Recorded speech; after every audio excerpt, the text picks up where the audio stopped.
శ్రీ గురుభ్యో నమః. శ్రీమాత్రే నమః. ఇక మకర రాశి గురించి తెలుసుకుందాం. మకర రాశి వారికి ఏలినాటికి శనికి సంబంధించిన సమస్యలన్నీ దూరమైపోయి లైఫ్ సెటిల్మెంట్ టైం ఇది.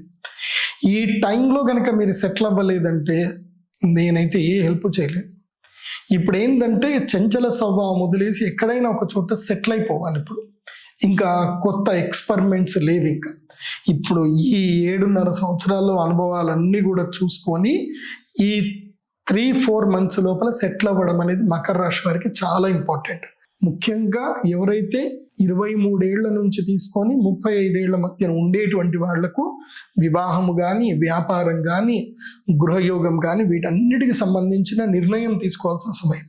ఇప్పుడు మీరు ఏ నిర్ణయం తీసుకుంటారో అది తప్పకుండా మీకు కలిసి వస్తుంది, అందులో డౌట్ లేదు.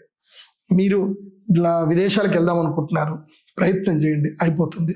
మీరు రాజకీయం లోపలికి వెళదాం అనుకుంటున్నారు, ఇప్పుడు బిగినింగ్ చేయండి, కలిసి వస్తుంది. సో ఇప్పుడు ఏది బిగినింగ్ చేసినా అది లైఫ్ టైంకి ఉండిపోతుంది. బాగా గుర్తుపెట్టుకోండి.